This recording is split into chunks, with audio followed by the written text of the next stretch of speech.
দর্শক, আমি তৌহিদ শান্ত গেল ২ মাস যাবৎ সপ্তাহের প্রায় ৪ থেকে ৫ দিনই আপনাদের সামনে আসি এই ইস্পাহানি মির্জাপুর ০ আওয়ার অনুষ্ঠানটি নিয়ে।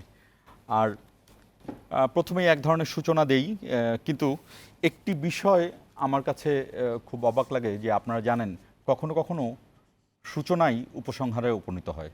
আমরা আজকের যে আলোচনাটা সাজিয়ে রেখেছিলাম, আমাদের সঙ্গে আছেন জাতীয় নাগরিক পার্টির সিনিয়র যুগ্ম আহ্বায়ক সামান্তা শারমিন, তিনি নতুন দলের একজন যুগ্ম আহ্বায়ক। আছেন সিনিয়র সাংবাদিক হাসনাইন খুরশেদ সূচি। আমরা সাবজেক্ট হিসেবে সাজিয়েছিলাম এনসিপি কী চায় বা এনসিপির চাওয়া কী, এটি নিয়ে বিশদ আলোচনা করব। কিন্তু আসলে আমরা ভাবি একরকমের, ঘটনা ঘটে একরকমের। আমরা কখনো কখনো অনেক কিছুই ভেবে যাই। আমাদের গাল ভরা কথায় গণতন্ত্র আছে, সংস্কার আছে, উন্নয়ন আছে, সমষ্টিক ব্যষ্টিক অর্থনীতি, দ্রব্যমূল্য, অনেক কিছু থাকে।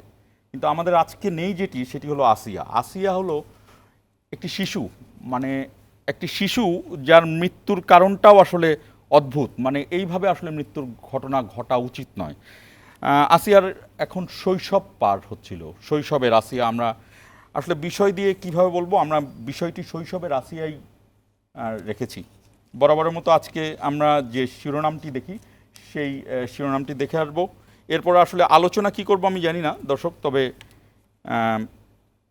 আসিয়ার বিষয়টা নিয়ে আলোচনাও করা যাচ্ছে না, আবার নেগলেক্টও করা যাচ্ছে না, তাকে এড়িয়ে যাওয়াও যাচ্ছে না। আমি শিরোনামগুলো দেখে এসে শুরু করব মূল আলোচনা। মাগুরায় গ্রামের বাড়িতে সেই শিশুর দাফন সম্পন্ন। প্রধান উপদেষ্টা ও সশস্ত্র বাহিনীর গভীর শোক, ৭ দিনের মধ্যে বিচার শুরুর আশ্বাস।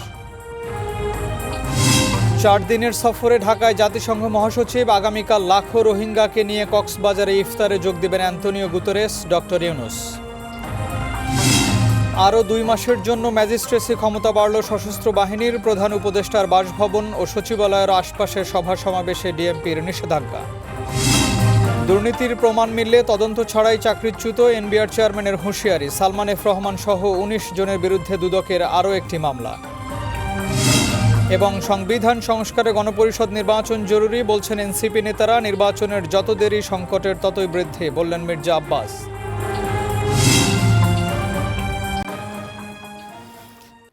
হাসনাইন খুরশেদ সূচি, আপনাকে দিয়ে শুরু করি। আপনি দীর্ঘ সময় ধরে সাংবাদিকতা করছেন, অন্তত ২টি প্রতিষ্ঠানে আপনি আমার বস ছিলেন। সাংবাদিকতায় কলাম একটি অংশ থাকে, যেই কলামে কিন্তু অনেক কিছুই লেখা যায়, অনেকটা ফিচারের মতো করে আবেগ ঘন লেখা যায়। কিন্তু টকশো এমন একটা জিনিস যেখানে কোনোভাবেই আবেগের কোনো স্থান নেই, খুব কাঠখোট্টা। কিন্তু তারপরও আসলে এই যে আসিয়ার বিষয়টা আসলে কি আলোচনা করব আমরা? এটি কি আবেগ, ইমোশন? এটি কি আমাদের ব্যর্থতা, আমাদের আইন শৃঙ্খলা পরিস্থিতি, না আমাদের কি বলবো মোরাল বিষয়, সামাজিক অবক্ষয়? কত কত বিভিন্ন কথা আছে। আসলে কি আলোচনা করবেন আপনি? আসিয়ার মৃত্যু মানে এত বেশি কষ্ট দিয়েছে আমাদের, যেটা আসলে আমরা ভাষায় প্রকাশ করতে পারবো না। আমরা মনে করি যে আজকের বাংলাদেশ হচ্ছে শোকের বাংলাদেশ, এবং একই সাথে লজ্জা এবং ক্ষোভের বাংলাদেশ। মানে বাংলাদেশে একটা ৮ বছরের শিশু এভাবে নৃশংসভাবে ধর্ষিত হবে, ৮ বছরের একটা বাচ্চা এভাবে শেষ পর্যন্ত মৃত্যুর কোলে ঢলে পড়বে, এটা আমরা কল্পনাও করতে পারি না। অথচ সেই ঘটনাই আমাদের দেখতে হচ্ছে, এবং এর চেয়ে লজ্জার, আমাদের জাতি হিসেবে আমরা লজ্জিত যে আজকে এই ধরনের একটা ঘটনা ঘটেছে। আর নিঃসন্দেহে আমাদের চাওয়া হচ্ছে যাতে আসিয়ার হত্যার, ধর্ষণের সুষ্ঠু বিচার হয়, দ্রুত বিচার হয়, এবং যারা এই ঘটনার সাথে প্রত্যক্ষ পরোক্ষভাবে জড়িত যারাই আছে তাদের প্রত্যেকের সর্বোচ্চ শাস্তি আমরা দাবি করি। এবং একই সাথে আরেকটা বড় চাওয়া হচ্ছে এই ধরনের কোনো ঘটনা যাতে ভবিষ্যতে আর পুনরাবৃত্তি না হয়। বাংলাদেশের প্রত্যেকটা শিশু, বিশেষ করে কন্যা শিশু, অবশ্যই সব শিশু, কন্যা শিশুর কথা আমি আলাদা করে বলছি, কন্যা শিশু এবং বাংলাদেশের প্রত্যেক নারী যেহেতু নিরাপদ থাকে, আমাদের মেয়েরা নিরাপদ থাকবে। হ্যাঁ, মেয়েরা নিরাপদ থাকবে। সামান্তা, আপনারা বৈষম্য বিরোধী আন্দোলন করলেন, গণতন্ত্র পুনঃপ্রতিষ্ঠার জন্য, সংস্কার, নির্বাচন, দেশের মানুষের বাক স্বাধীনতা, অনেক কিছুই তো আমরা করলাম আমাদের জায়গা থেকে। ঠিক আজকে কোন জায়গাটায় আছেন এই বিষয়টিকে আপনারা কিভাবে দেখছেন? একটি বিষয় আমি সুনির্দিষ্টভাবেই বলতে চাই, সেটি হলো যে যেটি হাসনাইন খোরশেদ সূচি বললেন যে দৃষ্টান্তমূলক শাস্তি চাই।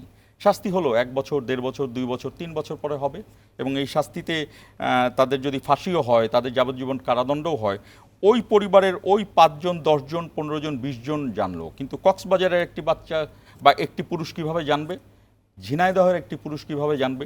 এটি কি আসলে বিচারের বিষয়, নাকি আমাদের সমাজের কোনো কোনো জায়গাটাই আমরা পচে গেছে, আমাদের সংস্কার আসলে এইসব গণতন্ত্র আর নির্বাচন দিয়ে হবে না, অন্য কোনো সংস্কারের প্রয়োজন? অনেকগুলো বিষয় এসেছে আপনার প্রশ্নের মধ্যে দিয়ে। আসসালামু আলাইকুম। আপনার মাধ্যমে, আপনার শোয়ের মাধ্যমে আপনার দর্শককে সালাম, এবং যতটুকু পারা যায় আমাদের পক্ষ থেকে আসিয়ার জন্য দোয়া এবং তার রুহের মাগফিরাত কামনা করতে হবে আমাদের এখন। এবং তার মৃত্যু তো আমাদেরকে ভীষণ পরিমাণে আহত করেছে। এবং যদি বলি যে আমার স্টুডেন্ট লাইফে যখন আমি রাজনীতি করতে শুরু করি, তখন মানে একটা মিড পর্যায়ে এসে আমার লাইফে একটা ধর্ষণ খুবই ইম্প্যাক্ট ফেলেছিল। সেটা হচ্ছে সোহাগী জাহান তনুর কুমিল্লা ক্যান্টনমেন্টে সে ধর্ষিত হয়েছিল, এবং সেটাও বেশ গ্রাফিক একটা বর্ণনা আছে, এবং সেটা আমাদেরকে পুরো বাংলাদেশে তখন এটা একটা জোয়ার এসেছিল। কারণ কখনো কখনো মানে ধর্ষণ অনেক হয়, কিন্তু কিছু কিছু ধর্ষণের ঘটনা আসলে আমাদেরকে একেবারেই বিপর্যস্ত করে ফেলে, এবং এটা আসলে প্রেডিক্ট করা যায় না যে ঠিক কোন ধর্ষণটা আসলে বেশি গুরুত্বপূর্ণ, কোনো কিছুই না। কিন্তু দেখা যায় যে এই এই সমস্যাগুলোর মধ্যে দিয়ে এই বিষয়গুলো যখন ঘটে, তখন আমরা চেষ্টা করি যে এটাকে কিভাবে সামাজিকভাবে অ্যাড্রেস করা যায়। তো আমরা যখন তনুর ক্ষেত্রে আমরা আন্দোলন করে এটাকে অ্যাড্রেস করার চেষ্টা করেছিলাম, প্রথম দফায় এটাকে কোনোভাবেই অ্যাড্রেস করা হচ্ছিল না, যেহেতু এটার সাথে এটা ক্যান্টনমেন্টে ঘটেছে, এরকম একটা বিষয় জড়িত আছে, সেই জন্য এটাকে এক রকমের ধামাচাপা দেওয়ার একটা চেষ্টা ছিল। আমরা যখন শাহবাগ ব্লক করি এবং 2-3 দিন মতো আন্দোলন চলে, তখন এটাকে বিচারে মানে এটার কেসটা গ্রহণ করা হয়, এবং সেই বিচার এখনো পাইনি। তো আমার ধরেন এরকম যারা আমরা আন্দোলন সংগ্রামের সাথে যে মেয়েরা জড়িত আছে, এবং যারা আমরা বারবারই নারী অধিকারের কথা বলি, আবার যখন নারী নিরাপত্তার কথা বলি, কিন্তু আমাদের জীবনে ধরেন এরকম অসমাপ্ত অসংখ্য কেস আছে, এবং এগুলো কেস হিসেবেই আমরা দেখতে পাচ্ছি। কিন্তু আমাদের জীবনে আমরা যারা এই কেসগুলো নিয়ে যখন আন্দোলন করি, তখন আমরা প্রত্যেকটা বিষয় তো খুঁটিয়ে দেখতে চাই, কারণ আমাদের তো মিডিয়ায় কথা বলতে হয়, বিষয়টা উপস্থাপন করতে হয়। তখন যখন এই মেয়েগুলোর পারিবারিক জীবন তার সম্পর্কে জানা, তখন এই মানুষগুলো শুধুমাত্র কেস হয়ে থাকে না, তখন এই মানুষগুলো আমাদের কাছে মূর্তমান হয়ে ওঠে। ইয়াসমিন যেমন মূর্তমান হয়ে উঠেছিল, একটা প্রতীক হয়ে উঠেছিল। তো আজকের এই পরিবর্তিত সময়ে আমাদেরকে রিয়েলিটি চেক দেওয়ার জন্য আসিয়া একটা নাম, এবং আমাদের জন্য আমাদের তো একটা অভ্যুত্থান ঘটেছে। সেই সময় আমরা এখন সংস্কারের জন্য আমরা এক ধরনের লড়াইয়ের পর্যায়ে আছি। আমরা এমন না যে সংস্কারটা একেবারে খুব আমাদের হাতে চলে এসছে, এবং আমরা বললেই বা যারা সংস্কারের কথা বলছে তারা খুব সহজে এটা করতে পারছে, বিষয়টা তো তা না।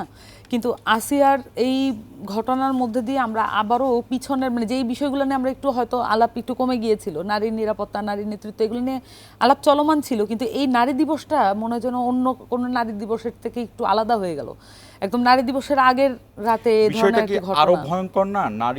আসিয়াকে কি নারী হিসেবে আমরা ধরতে পারবো? না না, 8 এটাই তো বছরের একটি শিশু। মানে ওই পুরো নারী দিবসের প্রতিবাদ্য এবার এটাই ছিল যে একটা মানে একজন শিশু নারী হয়ে ওঠে নাই, মেয়েও হয়ে ওঠে নাই, তার জীবনে এই ধরনের যখন বিপর্যয় নেমে আসে, এটাকে আমরা কোন কোন জায়গা থেকে অ্যাড্রেস করব। পুরো নারী দিবসের প্রতিবাদ্য কিন্তু তখন এটা হয়ে উঠেছিল, এইবার 8ই মার্চ।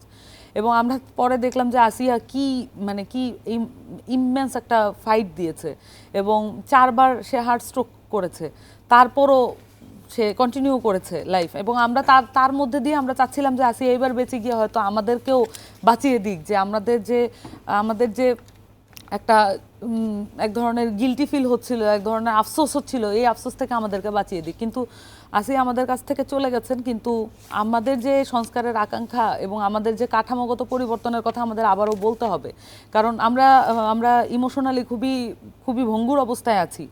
কিন্তু তারপরও আমরা এটা বুঝতে পারছি যে এইটা সামাজিকভাবে এই কোনো সামাজিকভাবে আন্দোলনের মাধ্যমে এই বিষয়গুলোকে আমাদের সমাধান করা ছাড়া কোনো গতি নেই। সেই সাথে কাঠামোবদ্ধভাবে মানে রাষ্ট্রীয় কাঠামোর পরিবর্তনের মাধ্যমে আসলে এই ব্যাপারগুলোকে ট্যাকেল করতে হবে আমাদেরকে। আসিয়া মরে যাওয়া কি সে যে জিতে গেল, এবং আমি জানি না এটাকে কি ব্যর্থতা বলবেন নাকি জাতির গালে চপেটাঘাত বলবেন? নিঃসন্দেহে আসিয়ার মৃত্যু অনেক বেশি কষ্টের এবং লজ্জার, এটা আমি বারবার বলছি যে অনেক বেশি লজ্জার এই আমাদের পুরো জাতির জন্য, যে আমরা আমাদের এবং কাদের বাচ্চাদেরও কাছে নিরাপত্তা এই দিতে পারছি না। নির্যাতনের শিকার হলো সে পরিবারের ভেতর থেকেই, যে আত্মীয় স্বজনের ভেতর থেকে এত বড় নির্যাতন, এত ভয়াবহ নির্যাতন, এটা কল্পনা করতেও আমাদের খারাপ লাগে। এবং এটা বিষয়টা হচ্ছে যে এর যাতে কোনো রকম পুনরাবৃত্তি না হয় সেদিকেও আমাদের নজর রাখতে হবে। আমরা কিন্তু যেটা একটু আগে সামান্থা বলছেন যে একটা ঘটনা ঘটে, কিছুদিন প্রতিবাদ হয়, বিক্ষোভ হয়, বিচারের একটা প্রক্রিয়া শুরু হয়, তারপরে আবার অন্য ইস্যু আসে, সেটা ধামাচাপা পড়ে যায়। এটা যাতে কোনোভাবেই না ঘটে, যাতে আমরা স্থায়ীভাবে রাষ্ট্র কাঠামো সংস্কারের ভিতর দিয়ে, আইনের প্রয়োগ নিশ্চিত করার ভিতর দিয়ে, সুশাসন নিশ্চিত করার ভিতর দিয়ে আমরা যাতে আমাদের মেয়েদের, আমাদের প্রত্যেক নাগরিকের নিরাপত্তা নিশ্চিত আমি করতে পারি। আরেকটি বিষয় এখানে আনতে চাই যে 7 দিনের মধ্যে এই বিচার কাজ শুরু হবে, এটি বলেছেন আইন উপদেষ্টা। বিএনপি মহাসচিব মির্জা ফখরুল ইসলাম আলমগীর একটি পত্রিকা বলেছেন যে আগামীর বৈধ সংসদে ধর্ষণের প্রকাশ্য শাস্তির আইন পাশের দাবি। এই প্রকাশ্য শাস্তির আইন নিয়ে কিন্তু সারা বিশ্বে নানান মানবাধিকার লঙ্ঘন, মানবাধিকার রদ এইসব নিয়ে আলোচনা আছে। আমি জানি না ধর্ষণের এই প্রকাশ্য শাস্তির বিষয়টা আবেগে এটা নিয়ে কথা বলা উচিত কিনা আমি জানি না, কিন্তু এই বিষয়টিকে আপনারা কি মনে করেন? আইনের সংস্কার নিশ্চয়ই আপনাদের এই সংস্কারের মধ্যে আছে, বেশ কিছু আইনের সংস্কার। আপনারা সামনে যেহেতু দল গঠন করেছেন এবং নির্বাচন হওয়ার পরে যদি কখনো আপনাদের সুযোগ আছে, সেই জায়গাতে আপনারা কি ধরনের সংস্কারে যাবেন এই আইনটিতে? আচ্ছা, এখানে যদি বলি যে এখানে আমাদের এই নারী নিরাপত্তার ইস্যু এবং নারীদের কোনো এই যে কেস ভিত্তিক ধর্ষণ বা রেপ এবং শিশু ধর্ষণ, এই বিষয়গুলো আসলে ইস্যু হয়ে যখন আসে, এটা নিয়ে অ্যাক্টিভিজম হয়, তখন অনেক আলোচনা হয়। হ্যাঁ, তখন অনেক আলোচনা হয়। কিন্তু এটাকে যদি আমরা স্থায়ী সমাধানের দিকে যেতে চাই, এটার সাথে কি কি জিনিস যুক্ত, আমি খুবই দুঃখিত যে আজকে আমাকে এভাবে কথা বলতে হচ্ছে। এই ধরনের পরিস্থিতিতে আমরা কেউই ওয়েল ইকুইপড না যে আসলে কাঠামো নিয়ে কথা বলবো, এটা আসলে কেউ মেনে নিতে পারবে না। কিন্তু সত্যি কথা এই যে আমরা যদি সামাজিকভাবে এবং রাষ্ট্রিকভাবে নিরাপত্তা নিশ্চিত করার চেষ্টা করি, তাহলে আমাদেরকে আসলে আসিয়ার মতো বাচ্চাদেরকে নিরাপদ রাখতে হলে আমাদের আসলে সবার নিরাপত্তাই নিশ্চিত করতে হবে। এটা কোনো একটা জায়গা থেকে শুরু করার বিষয় না। আমি খুবই এটা এমফ্যাসিস করতে চাই যে প্রত্যেকটা নাগরিকের নিরাপত্তা নিশ্চিত করার জন্য যখন আমরা লড়াইটা করব, তখন সেটা একটা স্থায়ী রূপ সমাধান করবে এবং এটা একটা সামাজিক আন্দোলনে পরিণত হবে। যেভাবে করে আমরা আসলে সামাজিক আন্দোলন কি রূপে হতে পারে এবং রাজনৈতিক কি রূপ পরিগ্রহ করতে পারে, এটা রাজনৈতিক রূপ পরিগ্রহ না করলে এটা আসলে আমরা সমাধান করতে পারবো না। এটা শুধুমাত্র অ্যাক্টিভিজমের মধ্যে এটা সীমাবদ্ধ থাকবে। সেক্ষেত্রে নিরাপত্তা নিশ্চিত করার জন্য যেই প্রতিষ্ঠান এটার সাথে সংযুক্ত, সেই প্রতিষ্ঠানগুলো এখানে কার্যকর নয়। বাংলাদেশ রাষ্ট্র কাঠামোতে এটা কার্যকর নয়। আমরা বারবার এই জায়গাগুলোকে অ্যাড্রেস করার চেষ্টা করছি এবং আসিয়ার এই ঘটনার মধ্যে দিয়ে কিন্তু আবারও একবার প্রতীয়মান হচ্ছে যে আমরা এখন তাহলে কি প্রত্যেকটা মানুষের আলাদা আলাদা নামের ব্যাপার আসবে? মানে আসিয়ার নাম আসলো, আগে তনুর নাম এসেছিল, এরকম ইয়াসমিনের নাম তারও আগে এসেছিল, এরকম কি এক একটা মানুষের নাম আসবে, আমরা তখন গিয়ে এটা নিয়ে আলাপ করব? এটা আসলে আমাদেরকে কোনো স্থায়ী সমাধানের দিকে এবং আমাদের যে নাগরিক মর্যাদা সেটার দিকে নিয়ে যাবে না। যদি নাগরিক মর্যাদার কথা বলি, তাহলে হচ্ছে নাগরিকরা, এখানে ট্যাক্স পেইং জনগণ আছে, ট্যাক্স পেইং জনগণরা তারা প্রতিষ্ঠানগুলো চালাচ্ছে এবং এই প্রতিষ্ঠানগুলোর মধ্যে দিয়ে তার কিন্তু নিরাপত্তা নিশ্চিত হওয়ার কথা, তার কিন্তু অন্য বাসস্থান এগুলো নিশ্চিত হওয়ার কথা। তাহলে এই প্রতিষ্ঠানগুলো কি আমাদের বিপক্ষে কাজ করছে? আমরা বারবার বলছি এগুলো গণবিরোধী প্রতিষ্ঠান হয়ে দাঁড়িয়েছে এবং এই প্রতিষ্ঠানগুলোকে কিভাবে মানুষের জন্য, এখন আমি একটা জায়গায় বলি যে এই যে আমাদের দেশের আদালতগুলো, এগুলো তো জনগণের প্রতিষ্ঠান না এবং তারা কিন্তু জনগণের কাছে দায়বদ্ধ। তাহলে ধরেন আসিয়ার বিষয় নিয়ে আমরা এত ফোকাসে এসেছে বলে তার বাবা মা হয়তো সিএমএইচ এর মতো প্রতিষ্ঠান বা এই যে মামলা করা এই জিনিসগুলো বা দ্রুততম সময়ে যে 4 জন অ্যারেস্ট হয়ে গেল ওই দিনই, এবং এই বিষয়গুলো দ্রুত ঘটেছে। কিন্তু এমন যদি হতো এই ইস্যুটা মিডিয়া ফোকাস পায়নি, তাহলে কি একজন ওই আসিয়ার মা এই দাঁড়ে দাঁড়ে ঘুরতে হতো না, পুলিশের কাছে জিডি করতে ঘুরতে হতো না। তার মানে তো এটা সিস্টেমের প্রবলেম। তার মানে এই যে অ্যাটেনশন পাওয়া আর না পাওয়ার মধ্যে অনেকগুলো প্রাণ আমরা হয়তো আমরা জানবোও না তাদের নাম। এই বিষয়গুলো আসলে অনেকটাই ধরেন এখন মিডিয়ার সাথে এই বিষয়গুলো জড়িত আছে যে কোনটা ফোকাসে আসবে কোনটা আসবে না, আবার এটার সাথে জড়িত আছে যে আমাদের পাবলিক ইমোশন কোনটার সাথে অ্যাটাচ ফিল করে বা করে না। অনেক ধর্ষণের ঘটনা আছে যেটার ব্যাপারে হয়তো পাবলিক ইমোশন অ্যাটাচ ফিল করে না, কিন্তু তার মানে তো এটা লেস ইম্পর্ট্যান্ট না, ওটাও ইম্পর্ট্যান্ট। আমাদের আসলে কাঠামোবদ্ধভাবে এটাকে পরিবর্তন করা উচিত। আসলে এই বিষয়টি এমন অদ্ভুত একটি বিষয় যে এখানে আপনি আলোচনার জায়গাটা কোথায় নেওয়া যাবে, আইন আছে, আইনের প্রয়োগও আছে অনেক সময়, কিন্তু তারপরও ঘটনা ঘটে যাচ্ছে। আমরা দর্শক, আমাদের আলোচনা কিন্তু সরাসরি সম্প্রচারিত হচ্ছে বৈশাখী টেলিভিশনের ফেসবুক এবং ইউটিউব পেজে। আপনারা চাইলে সেখানে মন্তব্য করতে পারেন এবং আপনাদের কোনো প্রশ্ন থাকলে, আপনাদের কোনো পরামর্শ থাকলে, আপনাদের কোনো মতামত থাকলে সেটিও সেখানে দিতে পারেন। আমরা যে বিষয়টি নিয়ে আলোচনায় এবার যেতে চাই সেটি হলো যে আশা করি আসিয়া কেমন থাকবে সে বিষয়টি নিয়ে আসলে কিছুই বলার নেই। তার দাফন সম্পন্ন হয়েছে এবং ওই ঘুরে ফিরে ওই একই কথা যে সুষ্ঠু বিচার হবে। সামান্তা শারমিন, আপনারা একটি দল গঠন করেছেন, জাতীয় নাগরিক পার্টি, এবং তার আগে সবচেয়ে যে মজার যে বিষয়টি জাতীয় নাগরিক পার্টির, এই দলটি গঠনের আগেই ইতিহাস রচনা করেছে। এরকম খুব কম দলই আছে। এটি এক ধরনের গর্বের, আবার এক ধরনের ঝুঁকিরও। আমি জানি না আমি বোঝাতে পারছি কিনা। আপনারা যে আহ্বান নিয়ে এই গণ অভ্যুত্থানের নেতৃত্ব দিয়েছিলেন, বৈষম্য বিরোধী ছাত্র আন্দোলন, এবং তারপরে জাতীয় নাগরিক কমিটিও বেশ কিছু কাজ করেছেন, সেই জায়গাতে আপনারা এখন কনভেনশনাল রাজনীতি, যেটা প্রচলিত রাজনীতির মাধ্যমে রাজনীতির ময়দানে প্রবেশ করলেন, এই জায়গাতে আপনারা আসলে কতদূর এগোচ্ছেন? আপনাদের রাজনৈতিক মটো কি, উদ্দেশ্য কি? ক্ষমতা না জনতা, আপনাদের আহ্বায়ক নাহিদ ইসলাম বলেছেন, আপনারাও স্লোগান দিয়েছেন ক্ষমতা না জনতা, এবং পরে বলা হয় জনতা জনতা। আপনারা কোথায় যাচ্ছেন, জনতা না ক্ষমতার দিকে? না, এখানে যদি স্লোগানের পার্টিকুলারলি এই আলাপটাতে আসি, তাহলে তো আমরা মনে করি যে আমরা ক্ষমতা হিসেবে দেখি না রাষ্ট্রের, মানে রাষ্ট্রের এই জায়গাটাকে সবসময় ক্ষমতা হিসেবে দেখা হয়। সরকারে যারা যায় তারা বেসিক্যালি ক্ষমতাধর ব্যক্তি, এবং ক্ষমতাধর ব্যক্তির কনসেপ্টের সাথে আসলে সবসময়ই অ্যাবিউজের সম্পর্ক থেকে যাবে। তো আমরা যেইভাবে আসলে পাওয়ার স্ট্রাকচারকে দেখতে চাই সেটা হচ্ছে দায়িত্বের জায়গা থেকে। আমি যখন একটা পার্লামেন্টেরিয়ান হব, তখন অবশ্যই আমার উপরে অর্পিত দায়িত্ব থাকবে। এবং এখানে আমরা যখন দেখি যে এখানে এমপিরা আইন প্রণয়ন বাদ দিয়ে বাকি সবই করেন, যেটা তার কাজ। তো এইখানে অনেকগুলো জায়গাগুলো আছে যে ব্যবসায়ীরা আইন প্রণয়ন করেন যেগুলো ব্যবসায় তাদের কাজে লাগে, রাইট। তাহলে ব্যবসায়ী যখন আসলে মানে একজন পুরোদস্তুর ব্যবসায়ী, যার সাথে জনগণের কানেকশনের চেয়ে টাকার সম্পর্ক বেশি, এবং উনি আসলে জনগণের ভোটটাও কিনতে পারেন টাকা দিয়ে, সে তো আসলে যখন পার্লামেন্টে যাবে তার সুবিধা মতন আইনই সে প্রডিউস করবে, আর কোনো কিছু তার পক্ষে। আমি এইটাই বললাম যে আমাদের কাঠামোটা এমনভাবে করতে হবে যাতে একজন সবচেয়ে খারাপ লোকটাও ওই কাঠামোতে গিয়ে কখনোই অ্যাবিউজ করতে না পারে। আর আমাদের এখন যে কাঠামোটা আছে, এখানে সবচেয়ে পীর দরবেশ মানুষটাকেও আপনি যদি বসিয়ে দেন, তার পক্ষে সম্ভব না এখানে কোনোভাবে টিকে থাকা বা কোনোভাবে নিজেকে এই কলুষতা থেকে দূরে রাখা, এটা সম্ভব হবে না। তো আমরা আসলে বেসিক্যালি কাঠামো চেঞ্জের রাজনীতিটা করি। এবং আমরা যদি বলেন যে এখানে আমাদের আদর্শ কি, এই জিনিসগুলো প্রশ্ন আসে বারবার। আমরা মতাদর্শিক রাজনীতি থেকে আমরা এই পার্টটা মনে করি আমরা ওয়ার্ল্ডে এটা চুকে গেছে। মতাদর্শিক রাজনীতির জন্য আর কেউ এখানে মোটা দাগে বড় অংশের জনগণ এই মতাদর্শী রাজনীতি করতে আর যুক্ত হবেন না। এবং আমরা মনে করি যে এখানে জাতীয়তাবাদ থেকে শুরু করে নানান ধরনের মুজিববাদ, এই ধরনের মতাদর্শ ব্যবহার করে নানান ধরনের পার্টি করা হয়েছে। এখানে কিছু ধর্মভিত্তিক রাজনৈতিক দলও আছে, কিন্তু আমরা মনে করি যে এটার ঊর্ধ্বে উঠে আমাদের বাংলাদেশের জনগণকে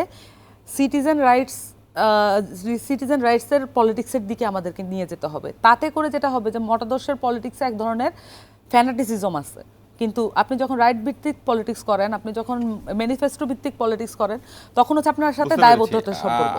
আপনারা যে কথাগুলো বলছেন, কথাগুলো শুনতে খুব চমৎকার লাগছে, খুব ভালো লাগছে যে আপনারা মতাদর্শিক রাজনীতির থেকে দূরে সরে যেতে চান, জাতীয়তাবাদের রাজনীতির মধ্যে থাকবেন না এবং মানুষের কাছে যাবেন।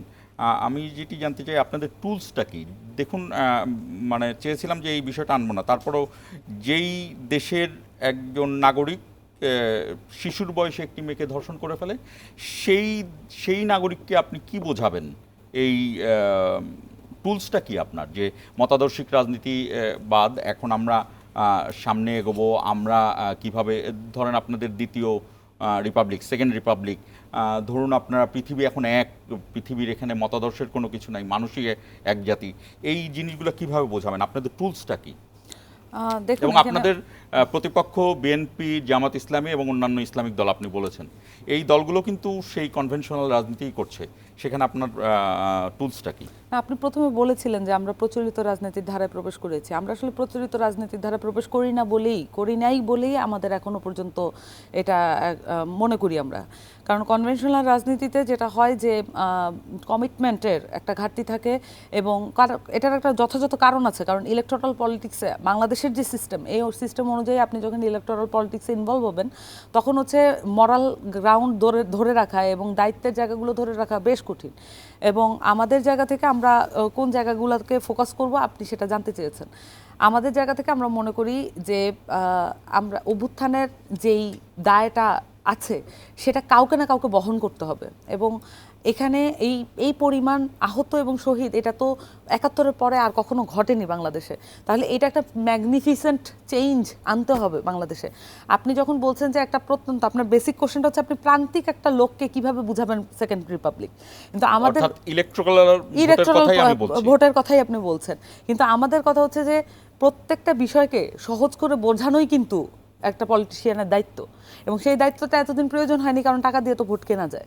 তাহলে ওই জায়গাটা আমরা যদি ব্রেক করতে চাই, তাহলে আমাদেরকে ওই চ্যালেঞ্জটা নিতে হবে। অ্যাজ এ পলিটিশিয়ান আমরা ওই চ্যালেঞ্জটা নিয়েছি। আসি আমাদের এই পার্টের শেষ মিনিট আপনার, যেটি বললেন সামান্থা, যে টাকা দিয়ে তো ভোট কেনা যায়, আপনার কেমন মনে হচ্ছে তাদের স্বপ্নের জায়গাটায় আপনি কেমন ধরতে পারছেন? নিঃসন্দেহে যে জাতীয় নাগরিক পার্টি কারা গড়েছে, নাগরিক পার্টি করেছে সেই তরুণরা, সেই শিক্ষার্থীরা যারা ২৪-এর ছাত্র জনতার অভ্যুত্থানের একদম সামনের সারিতে ছিল, প্রাণ কেন্দ্রে ছিল। তো তারা যখন একটা নতুন রাজনৈতিক বন্দোবস্তের কথা বলছে, নতুন গণতন্ত্রের যে মানে বাংলাদেশের গণতন্ত্র অত্যন্ত দুর্বল নাজুক গণতন্ত্র, সেখান থেকে একটা শক্তিশালী গণতান্ত্রিক পরিবেশের কথা বলছে, মধ্যপন্থার কথা বলছে, তখন আমরা অনেক আশান্বিত হয়েছি। কিন্তু আমরা দেখতে চাই যে বাস্তবে তার প্রয়োগ আসলে কীভাবে হচ্ছে, এবং অনেক ক্ষেত্রে আমাদের মধ্যে অনেক অস্পষ্টতা আছে এখনও, কারণ তারা তাদের অবস্থানগুলো ক্লিয়ার করেনি।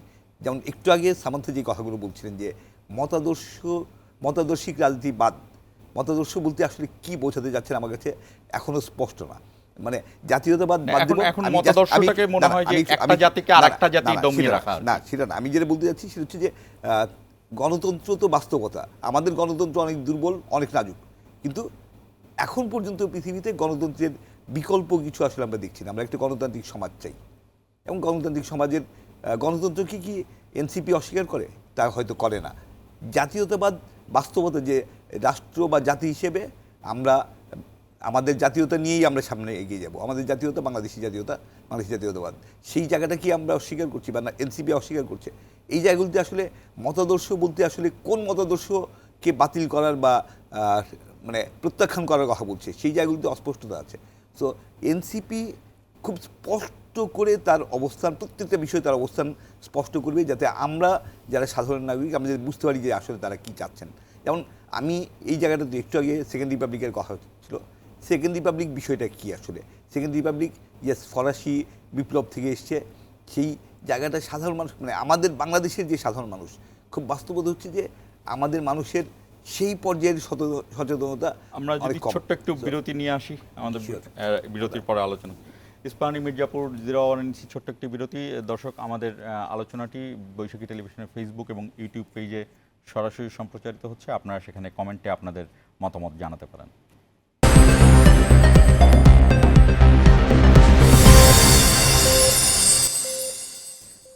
আবারও ফিরে এলাম ইস্পাহানী মির্জাপুর 01। আমাদের আলোচনাটি সরাসরি সম্প্রচারিত হচ্ছে বৈশাখী টেলিভিশনের ফেসবুক এবং ইউটিউব পেজে। দর্শক, আপনারা চাইলে সেখানে যুক্ত হতে পারেন। যে কথাটি বলছিলেন হাসানুল খুরশেদ সূচি এবং যেটি সামান্তা শারমিন তুললেন, যে তাদের দলের একটি বড় বিষয় আছে, সেটি হলো যে মতাদর্শিক রাজনীতি, যেটা জাতীয়তাবাদের কথা বলছেন সেই জায়গাটি। হাসান খুরশেদ সূচি, আপনি বলছিলেন যে এই জাতীয়তাবাদ নিয়ে এখনো মানুষ পরিষ্কার না, কিছুটা শুধু বিভ্রান্তি জাতীয়তাবাদ বলবো না। নাকি কনফিউজড বলবো, এরকম শুধু একটা। জাতীয়তাবাদের কথা বলছি না, জাতীয়তাবাদ আমি ব্যক্তিগতভাবে বিশ্বাস করি যে আমরা বাংলাদেশি জাতীয়তা ওন করি, বাংলাদেশি জাতীয়তাবাদ আমাদের বিশ্বাসের জায়গা এবং আমাদের অস্তিত্বের জায়গায়। সেখানে আমার কাছে ঠিক স্পষ্ট না এনসিপি সেটাকে অস্বীকার করতে যাচ্ছে কিনা, আমি এখনও স্পষ্ট না। আরেকটা জিনিস হচ্ছে যে নিঃসন্দেহে জাতীয়তাবাদের নামে যদি উগ্রতা হয় সেটা আমরা বিরোধী, কিন্তু জাতিসত্তার পরিচয় হিসেবে রাষ্ট্রের নাগরিকদের পরিচয় হিসেবে, তার জাতিসত্তার পরিচয় হিসেবে জাতীয়তাবাদ পৃথিবীর প্রত্যেকটা দেশই আছে। প্রত্যেকটা দেশই তার আমেরিকান মানে যারা যুক্তরাষ্ট্রের নাগরিক তারা আমেরিকান হিসেবে তাদের জাতীয়তা পরিচয় দিচ্ছে, এবং সেই জায়গায় তাদের একটা জাতি, পুরো রাষ্ট্রের সব নাগরিক একটা পয়েন্টে এসে এক হচ্ছে যে আমরা সবাই আমেরিকান। বাংলাদেশের সব নাগরিক একটি বিন্দুতে এসে মিলিত হচ্ছে যে আমরা সবাই বাংলাদেশি। জি, সামান্তা শারমিন। সেটা যেমন আছে, আমি আরেকটু কন্টিনিউ করি, সরি, যে আরও অনেকগুলো বিষয়, যেমন প্রথম বিষয় যেটা এনসিপি এনেছে যে সেকেন্ড রিপাবলিক যদি বুঝতে হয় তাকে আসলে কাউকে বুঝতে হলে তার ফরাসি বিপ্লব থেকে শুরু করতে হবে, এবং সেকেন্ড রিপাবলিক আসলে কি, এবং সেকেন্ড রিপাবলিক ফ্রান্সের যেই তখনকার যে সিচুয়েশন, যে রাজতন্ত্র বনাম গণতন্ত্র একটা পুরো বাস্তিল দুর্গ দখল করে নেওয়া, সেরকম একটা বাংলাদেশের পরিস্থিতি তো একদম আলাদা এখানে। এবং সেকেন্ড রিপাবলিক টার্মটা ইউজ করাতে বাংলাদেশের সাধারণ মানুষ, সাধারণ যে 18 কোটি ভোটার, তাদের কাছে এই টার্মটা পরিচিত করা, টার্মটা ব্যাখ্যা করা এবং তার পক্ষে আমি একটু সহজ করে দিই সূচি ভাইয়ের কথায়। বাংলাদেশের সাধারণ নাগরিক, আমি নাগরিক প্রত্যেকের প্রতি সম্মান রেখে বলছি, এই যে সেকেন্ড রিপাবলিক বা ফরাসি বিপ্লবের মতো এই বিষয়টা বোঝার মতো মানে কি বলবো, মেন্টাল ক্যাপাসিটি, সেটা এডুকেশনাল ক্যাপাসিটি বলেন আর যেটাই বলেন পলিটিক্যাল ক্যাপাসিটি রাখে কিনা।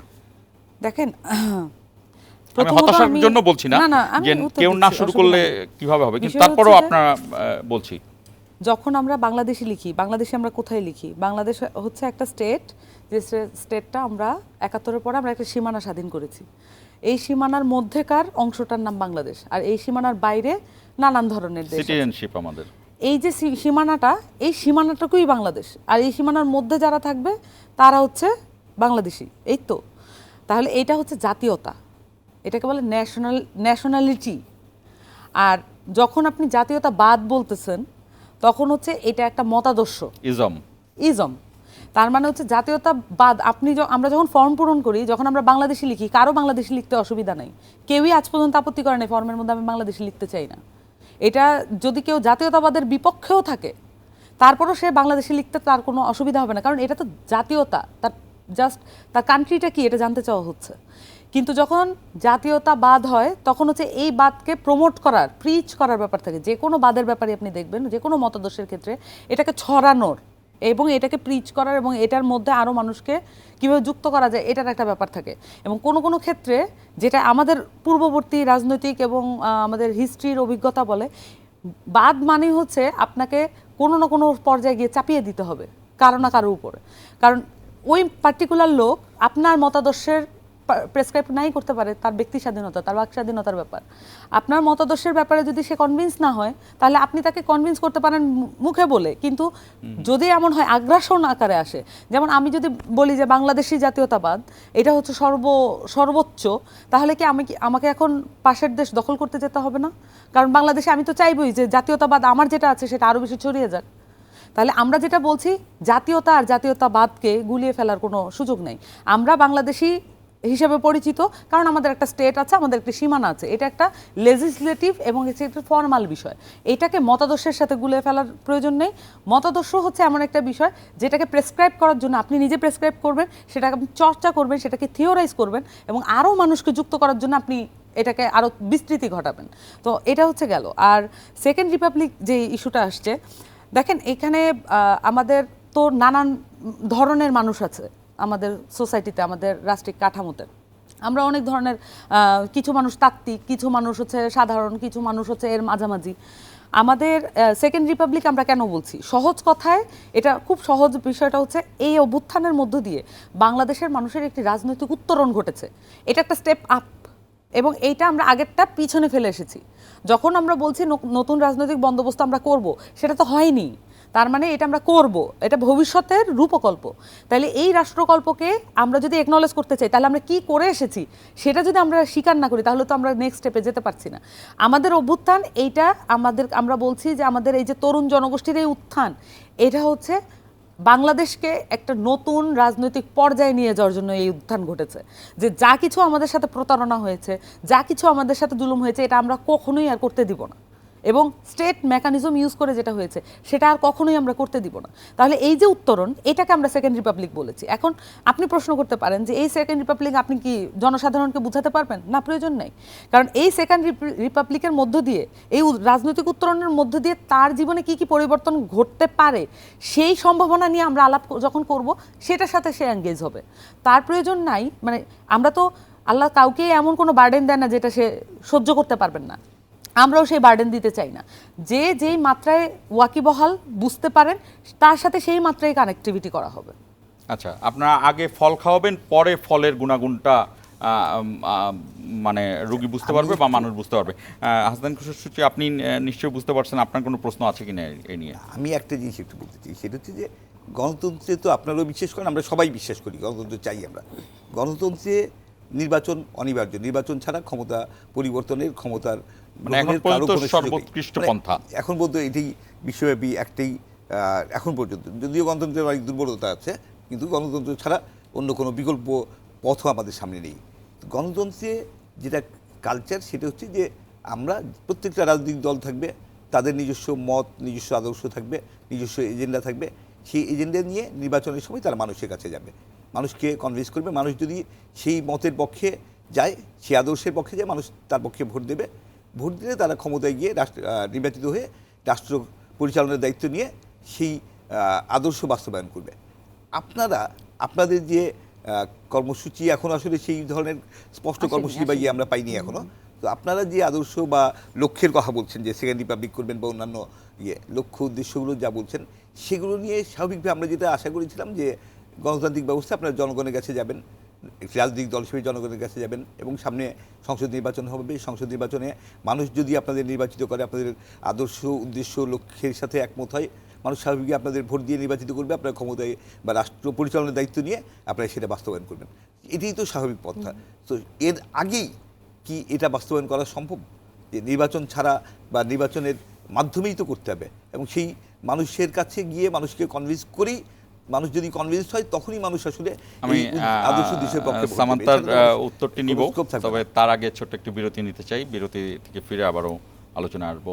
ইস্পাহানী মির্জাপুর জিরো আবারও ছোট্ট একটি বিরতি নিচ্ছি। বিরতি থেকে ফিরে আবারও মূল আলোচনায় যুক্ত হব।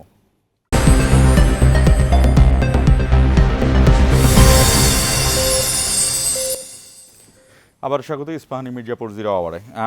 দুটো বিষয় নিয়ে আলোচনা করবো। একটি, হাসান খুরশেদ সূচি যে প্রশ্নটি রেখেছিল সামান্তা শারমিন, আপনি অবশ্যই সেটার উত্তর দেবেন। তার আগে আমি মূল আরেকটি বিষয় আছে সেটি বলে দিতে চাই। সেটি হাসান খুরশেদ সূচিকেই বলছি।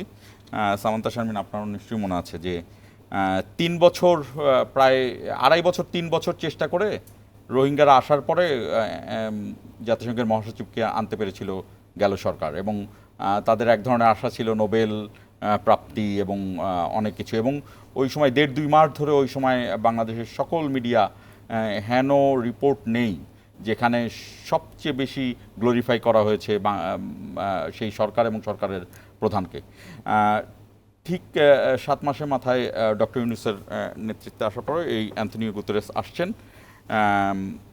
আমি জানি না মিডিয়াতে সেরকম খুব একটা স্টোরি আমরা দেখিনি। আমি নিজের সমালোচনা করলাম সেই জায়গাটা কেন দেখা গেল না। মানে কি আমাদের মিডিয়া কারোর দ্বারা পরিচালিত হতেই ভালোবাসে, কেউ না বললে আমাদের নিজস্ব কোনো বিষয় নেই। এই দুটি বিষয় রেখেই গিয়ে সামান্তা শারমিন, আপনি প্রশ্ন উত্তর দিন, পরে আমরা ওই আলোচনায় যাব। আচ্ছা, এখানে অবশ্যই গণতন্ত্র তো খুবই গুরুত্বপূর্ণ। ইভেন আমরা আমাদের সংবিধান সংস্কার প্রস্তাবনা যখন দিয়েছিলাম তখন মূলনীতি হিসেবে গণতন্ত্রকে আমরা প্রস্তাব করেছি, এবং নাগরিক মর্যাদা প্রস্তাব করেছি। মানে সাম্য, মানবিক মর্যাদা, সামাজিক ন্যায় বিচারের সাথে গণতন্ত্র এবং নাগরিক মর্যাদা, এই দুটি বিষয়কে আমরা মনে করি যে বাংলাদেশের প্রেক্ষাপটে এবং বাংলাদেশ কি যেই ধরনের রাজনৈতিক ইতিহাসের মধ্য দিয়ে আসলে পার হয়ে এসেছে, সে দুইটি অনুযায়ী আসলে এই দুইটা কনসেপ্ট আসলে আমাদের মূলনীতি আকারে মনে রাখা জরুরি। তো গণতন্ত্র অবশ্যই আমরা মনে করি জরুরি, কিন্তু আমাদের দেশে গণতন্ত্রকে যেভাবে ডেমোক্রেসিকে পুরোপুরি নির্বাচনের মধ্যে আবদ্ধ করে ফেলা হয়েছে, এটা একটা ক্লাসিক মিস্টেক হয়েছে। এবং এই মিস্টেকের কারণেই হাসিনাও কিন্তু বলতে পারছে যে এই নির্বাচন মানে তার যে করা নির্বাচনগুলো যেগুলো যতই অবৈধ আমরা বলি না কেন, সে কিন্তু পুরো বিশ্বের পরিমণ্ডলে সে বলে বেড়াইছে যে নির্বাচনগুলো বৈধ ছিল এবং এই নির্বাচনের মাধ্যমে সে ডেমোক্রেসি রক্ষা করতেছে। কিন্তু ডেমোক্রেসির সাথে যে কত কিছু বিষয় জড়িত থাকে সেই বিষয়গুলো তো এখন আমরা আলাপ করছি না। বাংলাদেশের যে গণতন্ত্রের যেই আলাপগুলো, এটা এখনও মানে মোটা দাগে কিছু কিছু নতুন আলাপ আসছে, কিন্তু মোটা দাগে এটা এখনও বিশ্বের পার্সপেক্টিভে এটা 1980s-এ এখন আটকে আছে। তো এটাকে পরিবর্তন করা প্রয়োজন। আমার দেশে এখন পর্যন্ত এমন কোনো রাষ্ট্রীয় কাঠামো নাই। আমরা আসিয়াকে নিয়ে এতক্ষণ আলাপ করলাম, যদি আমরাই বলি যে গণতন্ত্র মানে হচ্ছে ভোট, মানে আসিয়াকে নিয়ে আলাপ করার একটা অন্তত একটা জায়গায় তো আমরা উপনীত হতে পারলাম যে নিরাপত্তা এখানে গুরুত্বপূর্ণ ইস্যু, এবং নিরাপত্তা নিশ্চিত না হলে এখানে মানবাধিকার আসে না। অবশ্যই এটিও গণতন্ত্রের একটি অংশ। হ্যাঁ, মানবাধিকার নিশ্চিত না হলে, যেই কাঠামোর মধ্যে দিয়ে আপনি মানবাধিকার নিশ্চিত করতে পারবেন না, সেই কাঠামো দিয়ে আপনি যতই ভোট করেন না কেন এটা গণতন্ত্র আনবে না। তাহলে এই যে মানে গণতন্ত্রকে ইটসেলফ শুধুমাত্র নির্বাচনের মধ্যে আবদ্ধ করে রাখা, এইটা আমরা মনে করি যে এটা ক্ষমতার রাজনীতি করার একটা কৌশল মাত্র। গণতন্ত্রই সবচেয়ে বড় মানবাধিকারের একটি উদাহরণ হতে পারে। যেটি বলছিলাম, হাসনাইন খুরশিদ সূচি, ঠিক অ্যান্তনিও গুতেরেস আজকে আসছেন, ঠিক এই মুহূর্তে সকালে কক্সবাজারে যাবেন এবং বিকেলে 1 লাখ রোহিঙ্গার সঙ্গে ইফতার মাহফিলে যোগ দেবেন অ্যান্তনিও গুতেরেস এবং ডক্টর মোহাম্মদ ইউনূস, মাননীয় প্রধান উপদেষ্টা। যে কথাটি বলছিলাম যে মিডিয়ার কথাটি আলোচনা করতে চাই, সেখানে কি কি আলোচনা হবে, কি কি প্রোগ্রাম হবে, সেগুলো তো হবেই, সেই আলোচনা। এর আগের অ্যান্তনিও গুতেরেস আসা এবং সেই সময় মিডিয়ার যে ভূমিকা, অনেক ধরনের রিপোর্ট করা, নিজেদের সমালোচনার জায়গাটা, আর এখন মিডিয়া জোর করেও মনে হয় করা যাচ্ছে না, বড় জোর এরকম করা গেছে যে কক্সবাজারে গিয়ে ইফতার খাবেন বা কি, কিন্তু আসলে অ্যান্তনিও গুতেরেস এসে কী করবেন, ডক্টর মোহাম্মদ ইউনূস কী বলবেন, বাংলাদেশের কী লাভ কী ক্ষতি, সেগুলো নিয়ে কোনো আলোচনা নাই। মিডিয়ার এই দ্বিচারিতাকে আপনি কেমনভাবে দেখছেন? আমি মনে করি যে জাতিসংঘ মহাসচিবের সফরকে যদি প্রপারলি প্রজেক্ট করতে না পারে, প্রপার ইস্যুতে না তুলে ধরতে পারি আমরা, সেটা আমাদের মিডিয়ার দুর্বলতা এবং চরম দুর্বলতা, ব্যর্থতা। এবং একটা আপনি আগের যে কথা বলেছেন সেটা একটা ফ্যাসিস্ট শাসকের সময় ছিল, এবং সেই সময়ে শেখ হাসিনাকে গ্লোরিফাই করার জন্য একভাবে প্রজেক্ট করা হয়েছে, এবং that was very bad time. তো সেই সময়ের সাথে আসলে এই সময়ের তুলনা হয় না। এখন 5ই আগস্টের পর আমরা একটা স্বপ্নের দিকে এগোচ্ছি, একটা স্বপ্নের বাংলাদেশের দিকে এগোতে যাচ্ছি। এই সময়ে জাতিসংঘ মহাসচিব আসা অত্যন্ত গুরুত্বপূর্ণ। স্পেশালি আমরা মনে করি যে 5ই আগস্টের পরিবর্তনের পর বাংলাদেশ যে সত্যিকার অর্থে একটা গণতান্ত্রিক দেশ হয়ে উঠবে, সেটা কীভাবে হতে পারে সেই দিকটাই জাতিসংঘের একটা বড় ভূমিকা আছে। জাতিসংঘ এরই মধ্যে যে জাতিসংঘ মানবাধিকার কমিশনের যে রিপোর্ট আমরা দেখেছি, যে রিপোর্ট আমরা পেয়েছি, এটা আমাদেরকে শেখ হাসিনা এবং তার দোসরদের বিচার করার ক্ষেত্রে অসম্ভব রকম সহায়তা করছে, এবং আমরা আশা করছি যে এই রিপোর্টের কারণে তাদের যথাযথ শাস্তি নিশ্চিত করতে অনেক বড় একটা ভূমিকা রাখবে। এর পাশাপাশি সারা পৃথিবীতে এই যে গণহত্যা যে চালানো হয়েছে, শেখ হাসিনা এবং তার সরকার যে বাংলাদেশে আমাদের ছাত্র তরুণদের উপর গণহত্যা চালিয়েছে, আমাদের জনতার উপর গণহত্যা চালিয়েছে এবং নৃশংস নির্যাতন করেছে, সেটা সারা পৃথিবীর সামনে তুলে ধরেছে জাতিসংঘ। সেই জাতিসংঘের শীর্ষ ব্যক্তি, জাতিসংঘের মহাসচিব বাংলাদেশে এসেছেন, এটা আমাদের জন্য অনেক গৌরবের, অনেক আনন্দের। পাশাপাশি আমি একটা জায়গায় একটু করছি যে তার সফরের একটা বড় দিক কিন্তু এবার রোহিঙ্গা ইস্যু। তো রোহিঙ্গা ইস্যুতে আমাদের অনেক বেশি সতর্ক থাকা উচিত, কারণ আমরা অলরেডি প্রায় 12 লাখ রোহিঙ্গার তাদের সামাল দিতে হিমশিম খাচ্ছি। এখন জাতিসংঘ যে অনুরোধ করছে বাংলাদেশকে, সেই অনুরোধের ফাঁদে পা দিলে আমরা আরও বড় ক্রাইসিসে পড়তে পারি। সো অত্যন্ত সতর্ক থেকে অত্যন্ত সচেতনভাবে আমাদের সিদ্ধান্ত নেওয়া উচিত, যাতে নতুন করে রোহিঙ্গা সমস্যা আমাদের কাঁধে আরও বড় হয়ে দেখা না দেয়। জি, সামান্তা শারমিন, আমি দুটো বিষয় বলেছিলাম যে মিডিয়ার দ্বিচারিতা, অ্যান্তনিও গুতেরেসের আশা নিয়ে, এবং এই মুহূর্তে অ্যান্তনিও গুতেরেসের কাছ থেকে বাংলাদেশের চাওয়ার পাওয়ার, এই সব কিছু মিলিয়ে। না, প্রথমত তো এখানে মানে মিডিয়ার দ্বিচারিতা বলতে এখানে আমরা ওভারঅল দেখছি যে মিডিয়ার যেই কর্তৃস্থানীয় কর্তৃত্বস্থানীয় যে ব্যক্তিগুলো আছে এবং যাদের হাতে আসলে মিডিয়ার পুরো ওয়ার্ল্ডটা নিয়ন্ত্রিত হয় বাংলাদেশে অ্যাটলিস্ট, সেই জায়গাগুলো আসলে একটা নির্দিষ্ট পক্ষপাতিত্বের জায়গায় আমরা মনে করি যে এটা কিছু, আমরা মনে করি যে সেই পক্ষপাতিত্বের জায়গায় চলে গেছে অলরেডি। আর তারপরও আমরা মনে করি যে ঠিক আছে এটা দলকেন্দ্রিক হতে পারে, কিন্তু তারপরও একটা মিডিয়াকে এখানে একেবারে আনবায়াসড রাখার যে দায়, এই যে অভ্যুত্থানের পরে অন্তত এই শিক্ষাটা অন্তত নেওয়া উচিত। গত 15 বছরের শাসনামল এটা আসলে বেশি দিন কন্টিনিউ করা যায় না। মিডিয়াকে কন্ট্রোল করে তথ্য এখন আর গোপন করা যাবে না, বা কোনো বিষয়কে ইম্পর্টেন্স কম দিয়ে এই বিষয়টার টোটাল গুরুত্বকে আড়াল করার মাধ্যমে যেই ধরনের প্রক্রিয়া, যেই ধরনের উদ্দেশ্য হাসিল করার চেষ্টাই করা হোক না কেন, এটা হয়তো একটা দুটা জায়গায় আগেরবারের যে গ্লোরিফাইয়ের ব্যাপারটা ছিল সেটি ছিল উদ্দেশ্যমূলক, সেটিতে ওখানেও দেশের হাইডিং এর ব্যাপার ছিল। কতটা উপকার হচ্ছে সে বিষয়টা হ্যাঁ। কতটা ছিল আমি জানি না, কিন্তু গ্লোরিফাইটা ছিল অনেক বেশি এক্সাগারেটেড। আর এখনকার যেটা সেটাকে কেমন মনে হচ্ছে সেইটাই জানতে চাচ্ছি। হ্যাঁ, এটা যে তো এখন তো কিছুই ইভেন হচ্ছে না। এই সরকারের ক্ষেত্রে সরকারের আমরা কঠোর সমালোচনা করি। আপনি যদি আপনার নাগরিক কমিটি এবং এনসিপির প্রেস রিলিজগুলো দেখেন এবং আমাদের বক্তব্যগুলো দেখেন, আমরা ভেহিমেন্টলি সরকারের সমালোচনা করেছি অনেক ক্ষেত্রে হচ্ছে অন্যান্যদের চেয়ে বেশি, কারণ আমরা তো বুঝি যে এই সরকারটা আনস্টেবল হওয়া, ব্যর্থ হওয়া মানে কি হবে। তো সেই জায়গা থেকে আমরা কিন্তু সরকারের সমালোচনা করেছি, কিন্তু কিছু কিছু কাজ সরকার কিন্তু করছে, সেটা তারা ঠিকভাবে পোট্রেও করতে পারছে না এবং এটার চূড়ান্ত অসহযোগিতা বিভিন্ন সেক্টরে আছে।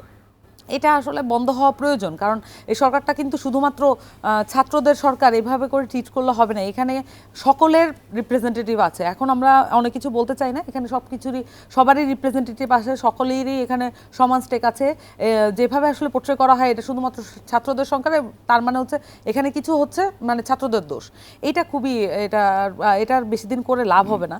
আর দ্বিতীয়ত ব্যাপার হচ্ছে ছাত্র পার্টি, এই নাগরিক পার্টি গঠনে অনেক বেশি সহযোগিতা করছে, নাগরিক পার্টিকে কিংস পার্টি করা হচ্ছে এরকম একটা বক্তব্য আছে মাঠে, কিন্তু এটা তো এট অল ট্রু না। কারণ আমরা আমাদের পক্ষ থেকে বরঞ্চ আরো ভেহিমেন্টলি সরকারের সমালোচনা করি, কারণ আমরা ওই অ্যাকাউন্টেবিলিটির জায়গাটা আমরা আন্ডারস্ট্যান্ড করি। তো তাদের জায়গা থেকে মানে তাদের যেই কাজগুলো সরকার দক্ষভাবে করতে পেরেছে সেই কাজগুলো মিডিয়াও ওইভাবে ফোকাস করছে না, এখানে এটা আমার বলার। আর সেই সাথে সরকারের পক্ষ থেকেও আসলে আবারও সমালোচনা করি যে সরকারেরও এই জায়গায় তার যে কথাগুলো, সে যে কাজগুলো করেছে সেই কাজগুলো বলতে না পারার অদক্ষতাও আছে। সেই সাথে আপনি প্রশ্ন করেছেন আরেকটা যে গুতেরেস এসেছেন এবং তার মধ্যে দিয়ে আমরা কি বুঝতে পারি। একজন বাংলাদেশে এখন এই যে বাংলাদেশে মানবতা বিরোধী অপরাধ হিসেবে এই জুলাই আগস্টের হত্যাকাণ্ডকে একদম এর চেয়ে উপরে আর কোনো কিছু আর রাখা এই মুহূর্তে আর বাংলাদেশে বাস্তবতা নেই। তো আমাদের অবশ্যই এই জায়গাটা থাকবে যে তাকে বাংলাদেশের কি পরিস্থিতি ছিল সেটার ব্যাপারে একদম সম্যক ব্রিফ করা হোক, এবং সেই সাথে তার যে বক্তব্য, মানে আন্তর্জাতিক মহল তো আসলে ইউএন এর মাধ্যমে পরিচালিত হবে, তো আন্তর্জাতিক মহলের বক্তব্য যাতে উনি আমাদের কাছে পরিষ্কার করে যান সেটাও আমরা চাই। আপনাদের দুজনকেই ধন্যবাদ। দর্শক, আমরা যেটি বুঝি যে শুধু জুলাই আগস্টের গণহত্যা নয়, সেটি তো অবশ্যই গত 15 বছরে যতগুলো গুম হয়েছে, যতগুলো খুন হয়েছে, যতগুলো নির্যাতনের ঘটনা ঘটেছে, এই সবই ছিল গণতন্ত্রের বাইরের কথা। গণতন্ত্র মানে শুধুমাত্রই যে নির্বাচন, শুধুমাত্র ভোট, শুধুমাত্র কয়েকটি রাজনৈতিক দল একসাথে নির্বাচন করবে এবং তারা ক্ষমতায় যাবে তা নয়। গণতন্ত্র আসলে মানবাধিকারের প্রথম ধাপ এবং প্রধান ধাপ, এবং গণতন্ত্র হলো সেই তন্ত্র যেখানে মানবাধিকার লঙ্ঘিত হবে না, মানুষের যে কোনো অধিকারকে সমুন্নত রেখে তারপর ভোট, তারপর উন্নয়ন, তারপর সংস্কার, তারপর আরও যা যা হয়, যেমন পদ্মা ব্রিজ, মেট্রো রেল, আরও অনেক কিছু হতে পারে। সেই জায়গাটিকে যেন মাথায় রাখে সামনের রাজনীতিতে যারা আসবে, এবং সেই বিষয়টিকে সামনে নিয়ে সেই প্রত্যাশায় শেষ করছি ইস্পাহানি মির্জাপুর 0 আওয়ার।